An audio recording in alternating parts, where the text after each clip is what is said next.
going to erupt. They're going to bust loose. Yeah, they're going to do it. They're going to bust loose. They're a powder keg juggernaut. Okay. Average Joe conversation with average guys. Tyler and Wes with Walk the Plank. Welcome everybody to Walk the Plank Sports. It's Tyler and Wes, and this is our outside edition. It has been raining and looking like total crap the past 3 weeks, which it is the third weekend of March, right? Yeah, it is. All right, and that's actually a very good weekend. I want to touch on that, with the college baseball.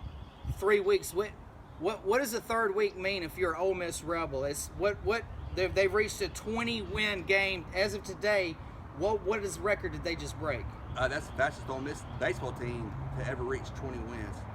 20 wins ever in the history. That's our great team of 2 years ago that finished third in the nation didn't reach 20 wins this fast, and all the other College World Series teams never reached 20 wins this fast.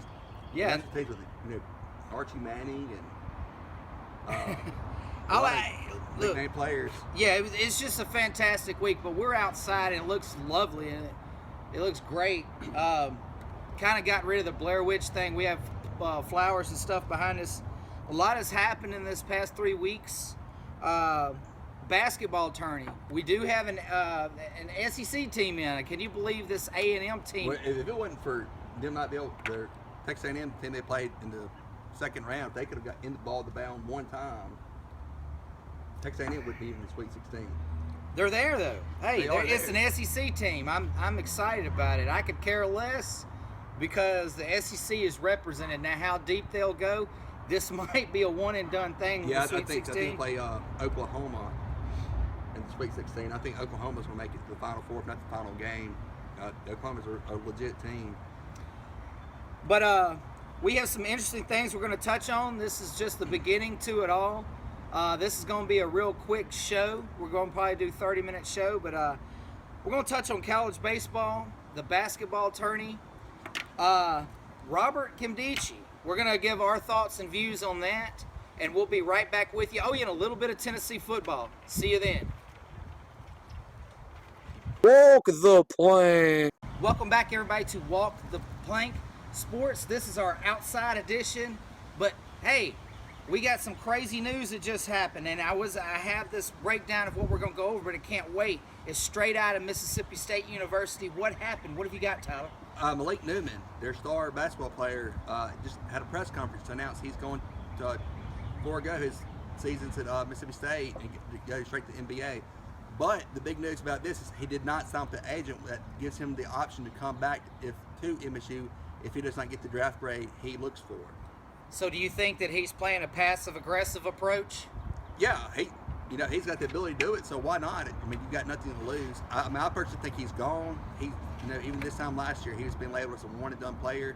Simmons at LSU just declared yesterday for the NBA draft.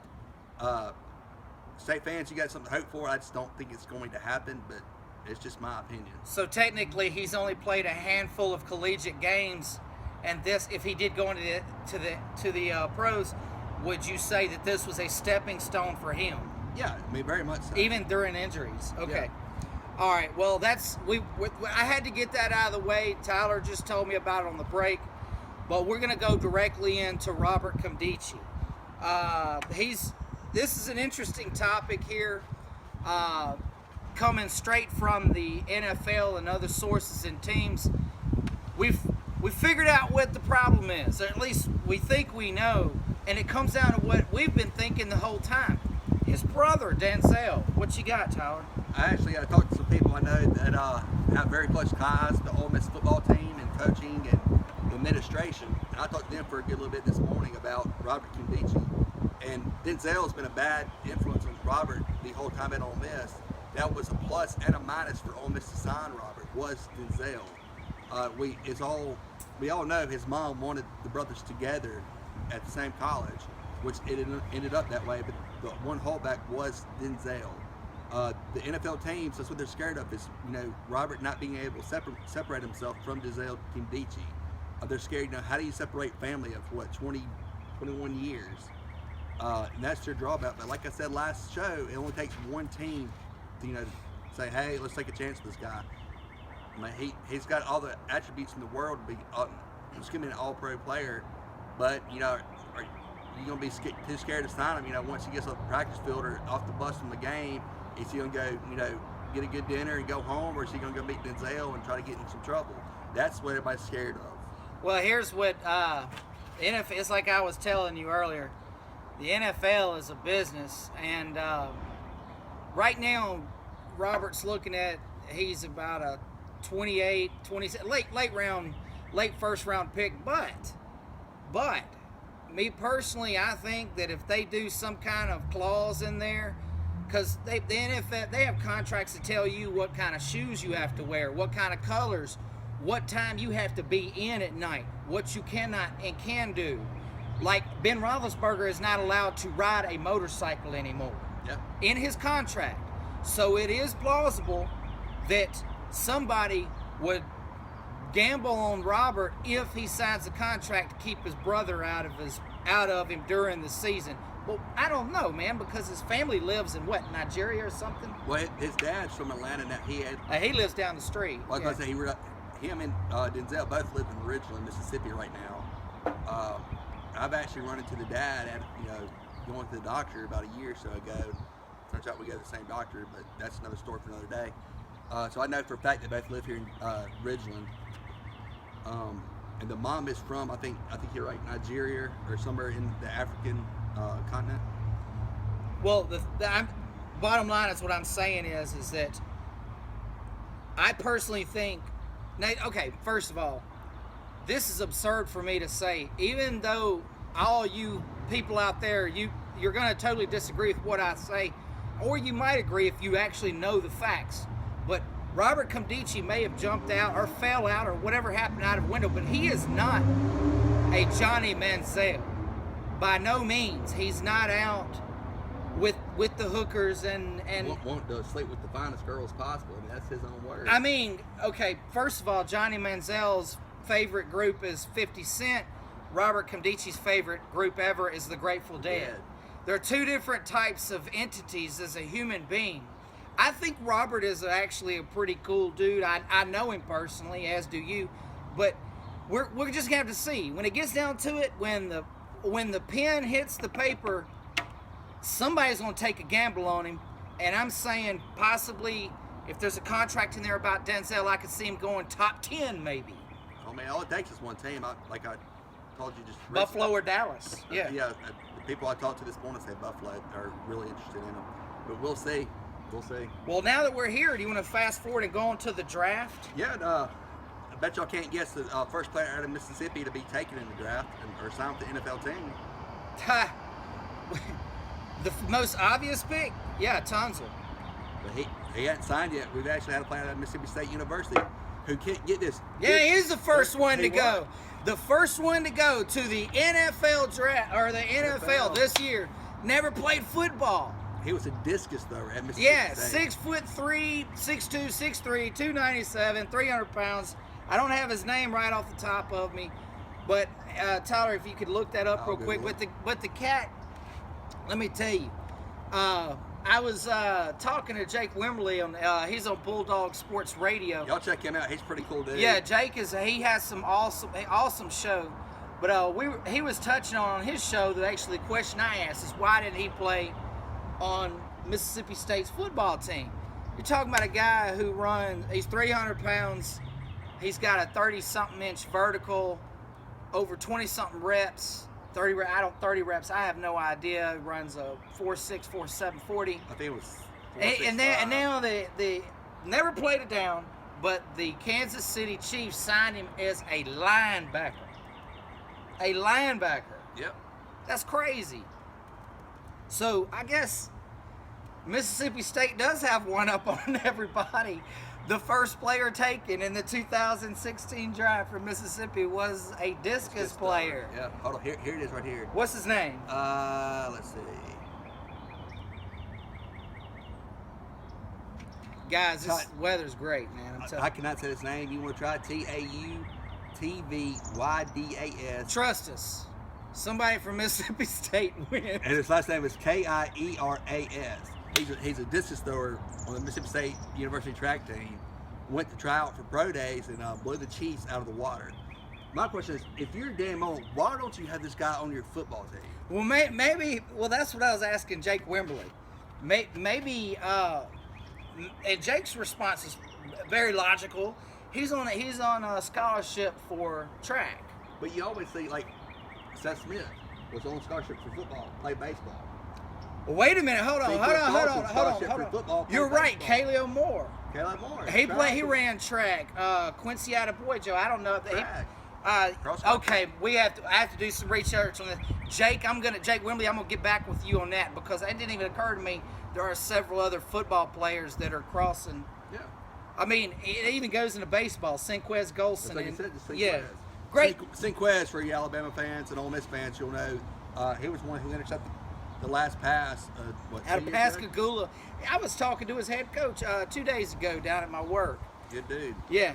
Anyway, that's great. Anything else to cover on this particular draft or anything? We all good or? No, I need some orange juice, so let's take a break and we'll come back shortly with the next segment. Right on. See you soon. Walk the plank. Welcome back, everybody, to Walk the Plank Sports, our outside edition.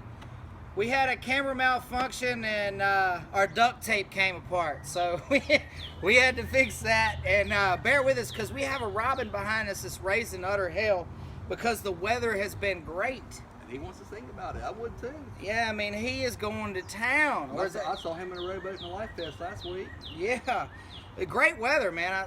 Seriously though, all sports aside, it's been a flood in Texas and Louisiana, and thoughts and prayers go out to everybody over there. But this is actually pretty awesome because Tyler and his family have been dealing with their SARS breakout the past week. We had to get our suits out. Yeah, hazmat suits for everybody. It was terrible. But all jokes aside, great weather, and that brings us to which all you people know from watching on Walk the Plank Sports, is my favorite time of the year, other than boxing and football, is baseball. And where does Mississippi sit? Who does it remind you of? What, 2 years ago, Mississippi? The Mississippi, the storm, the perfect storm when the state of Mississippi football teams took the nation by storm. 1 and 2, and now we turn around, fast forward button baseball, and now they're both in the top 10, sitting on top of the baseball world again. If Ole Miss can take care of South Carolina and Mississippi State can take care of Georgia, it's going to be a top 10 battle in Starkville, Mississippi next weekend for the rights of the bragging rights baseball style. It should be fun. Hopefully both these teams get a hold up and maybe they'll meet in again in, Omaha. Possibly. But before we even talk about Omaha, let's talk about what happened with that Roll Tide. The Corn Dogs blew it big time, buddy.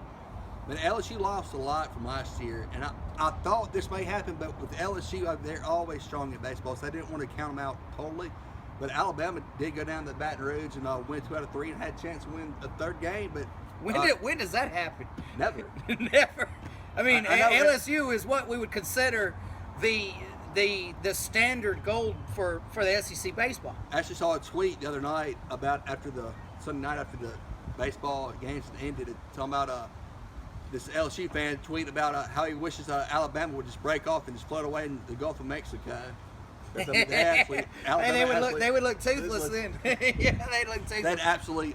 Alabama has absolutely owned LSU, and I know LSU's getting tired of it.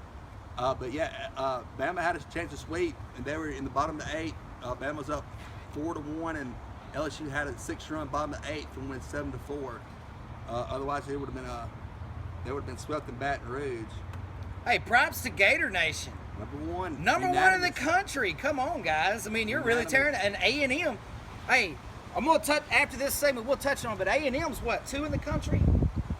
Either 2 or 3, depending on what poll you look at. Yeah, depending on what poll, which is plausible. The one I go by is Baseball America, which has Ole Miss number 9, State number 16. Yeah, something like Carolina that. Number 10, Florida number 1, and A&M number 3. Yeah, it's pretty awesome, man. The SEC is a dominant force in just about everything other than speed chess. Well, I mean, in basketball, I don't know if it's just SEC fatigue or if we just don't put the importance on basketball like we did baseball and football. But it's not a moneymaker. Not baseball. Baseball's not either, but I don't know what it is, and I'm sure everybody's beer and outside and grills go together, you know. Baseball. Well, I mean, okay. Let's look at it from a logical standpoint. In the South, what's the first thing that Rodney gave you. I mean, you gonna play baseball and football. You're not gonna sit in a gym in a court and play basketball. Predominantly in the South. Okay, you take Hillcrest out of Jackson, South Jackson. For when we were young, for all you people that don't know, Hillcrest was one of the most dominant teams in the country in baseball and football. They had a really good football team. They had a decent football team, but their baseball team was no joke. But down here in the South, it's football and baseball. Basketball is what I consider a northern thing, even though it's really not. Actually, if you look at it, though, if you look at the prime time, the big-time basketball schools, you can pretty much... Damn, Bug, gone. That's just make sure you're right, man. If you draw a line from North Carolina to Duke, to Michigan that's a heavy line to draw, too. Anyway, it seems like all the Kentucky, like North Carolina, Kentucky, Michigan State, down to UCLA, kind of that northern border, I guess those. That's what I'm saying. It's a northern thing. Because, I mean, below that line, football and baseball are primary, and that brings up our final topic of this segment. The SEC's got a representative in the tourney. A&M pulled out the biggest. How many brackets are still intact? My guess would be 0. I didn't even fill out one because there's so much parity. There really is, and I mean, back in the '90s, Ole Miss would have been safely in the NCAA with Ansu Cisse, Chris Carr, all that stuff. Well, I mean, if NCAA selected like they did in the '90s, Ole Miss, all you had to do really was win 20+ games, and you were safely in. State would be in the bubble or in the NIT. No, they probably would have made it. Maybe in the '90s, very good, valid point. I hadn't thought of that. But the NCAA, they pick all these smaller schools to be their Cinderella teams, and man, these Cinderella teams have come play this year. I mean, they've destroyed everyone's bracket in one weekend, pretty much. Well, Middle Tennessee State just absolutely. I watched. They crushed Michigan State. That was my team to win it all. That was insane, man. I don't even watch Yankee basketball, but hey, I tell you what, and props to Texas A&M for representing the SEC and doing your thing, man, because I never would have thought in 2016 that I would have told you that Mississippi State and Ole Miss are in the top 10 in baseball, and Kentucky didn't make it, but A&M is going into the Sweet 16, buddy. I never would have thought. I don't mean to hate, but I mean A&M. That's kind of crazy and fun, man. A&M is look at that catch, man. Good job. It's pretty much the inbounds pass away from being out of it.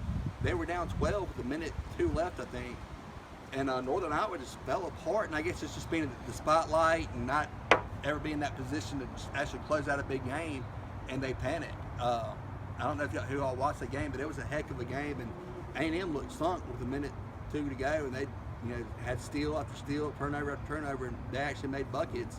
And one of it really contested to tie it up and win it in overtime. Well, it's so messed up that I don't even have a prediction on what is going to happen at this point. I got one prediction. Expect the unexpected, like the cough. Nice cue right there. Nice. Yo, you had the bug too, man. That gnats are nasty. I see where the SARS is coming from. Anyway, great segment. We're gonna come out and we're gonna close out this segment and this whole episode with we're gonna do our spring, but we're gonna start with all brick by brick right here. We're gonna bring Knoxville to you through Walk the Plank Sports. We'll be right back with you guys. Walk the plank. Welcome back to our final segment of the Walk the Plank Sports Outside Edition. We've been eating bugs, man. It's the SARS episode. Still got Tyler. It's stuck in my throat. It's like right there. Yeah, I can't get it out. Swallowing them damn bugs. But it's protein, man. It's protein. Yeah, it's just so great outside, man. I mean, you gotta go with it and fly with it. But man, I tell you what, I gotta give props out to shouts out to people that let us share our stuff like SEC Smack and Sports Talk 365, 4th and Goal. Of course, all the Ole Miss and Bulldog rival sites, you know who you are.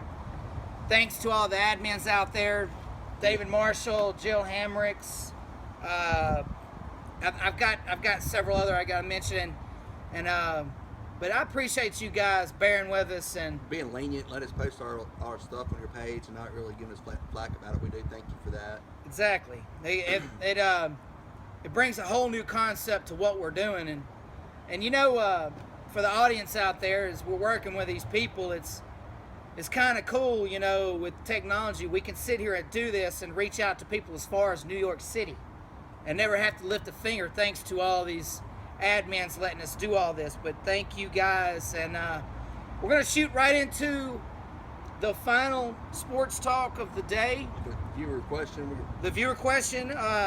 Last week was Ole Miss. Today it's Tennessee football. Yeah, I'm sorry. We didn't have an episode last week, and I had it written down. I cannot find where I wrote it down, so we're just going to go off what we remember about it. So what we're going to do is go down Tennessee football schedule and game by game very quickly, though, because I think we're about out of time, and discuss, you know, what we think Vandy's regular season record is going to be. And Vandy or Tennessee? I'm going to say Tennessee. Tennessee, that's fine. They're all going to say Tennessee. It's all good. They don't matter that much either way. Just kidding, ball fans and Vandy fans. Anyway, App State, Appalachian State. Tennessee blows them out. I agree. That's 1-0. Virginia Tech. All right, they're 1-0. That's right off the bat, 1-0, and they're going into Virginia Tech. New coach, Frank Beamer's gone. They get the Memphis guy. Tennessee wins that. See, I disagree. I think it'll be a tight game though. I think the T loss and West wins. That's 1-1 for me and 2-0 for West. Ohio, I think they blow them out. They're gonna blow them out. So win. We're gonna get to see real quick these two quarterbacks sitting behind Dobbs against Ohio, and Quentin and Zach. They're both 6'4" studs, around 216, 220. Then they have the Gators. Is that in Nate? That's in Knoxville. That's in Knoxville this year. And I remember last year. Florida. They don't got a quarterback at all. I mean, well, they got 3 that's untested. The one that everybody brags about, I think, went to Bama and transferred, but Bama fans don't think he's any good. I've got Tennessee 4-0 at that point. So I think it's gonna lost. Sorry, Tennessee fans. I think they're gonna lose the next one though. I agree with that. Tyler lost, West win. So right now, West has got him 4-0, and I've got him 2-2. Yeah. Going into the Georgia game. That's at Georgia with new head coach Kirby Smart.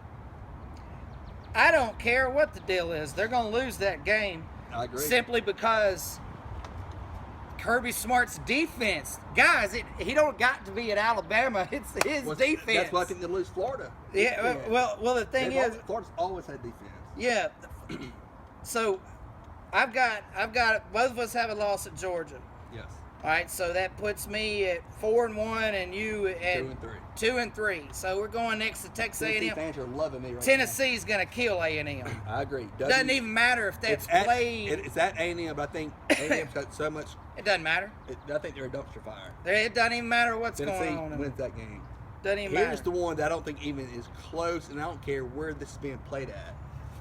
Alabama. Oh, Alabama is going to beat Tennessee head up. So we both have that as a loss, right? Yeah, that's a loss.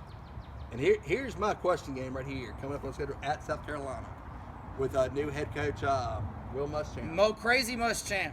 I got Tennessee winning that game. I think I agree with you. I got Tennessee winning that game because Muschamp, and I'm going to tell you why, the X factor is this. He can't coach a damn offense to save his life, even if he hired a guy to do it. He's never been a guy that could put together, for me personally. I agree.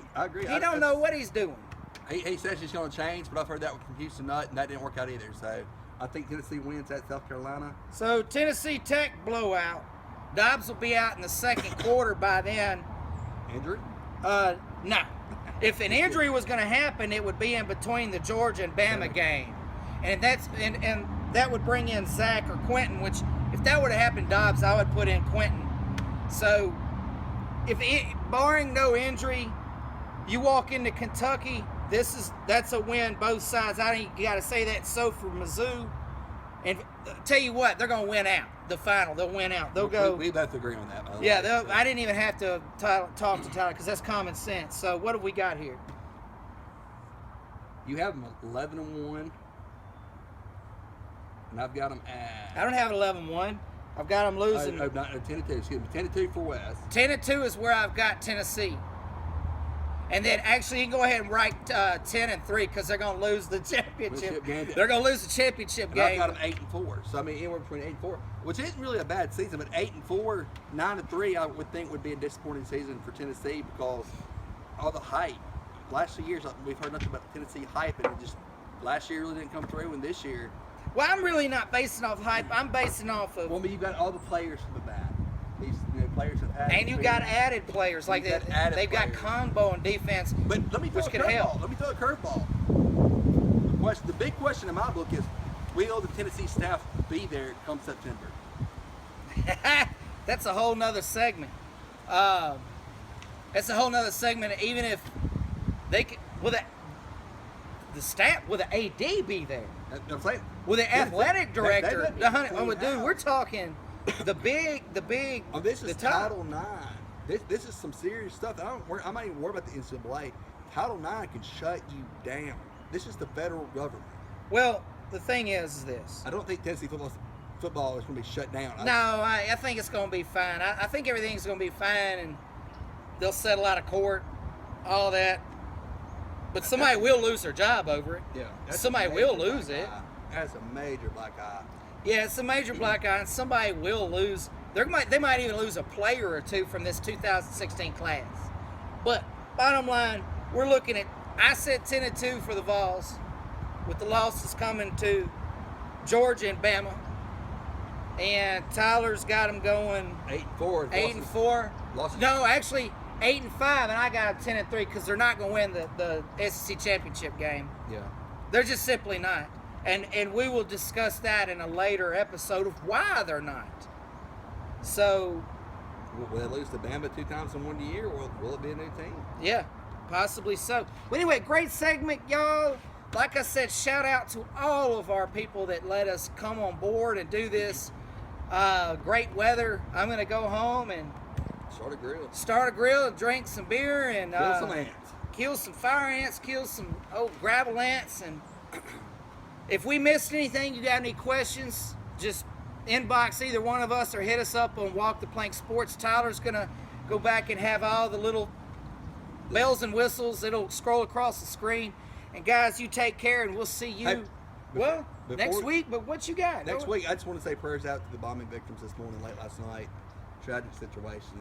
I Yes. couldn't do a show without saying, y'all are in our prayers, and I just hate to see this kind of stuff happens. But until next time. Till next time, guys. We'll see you around. Peace. Later.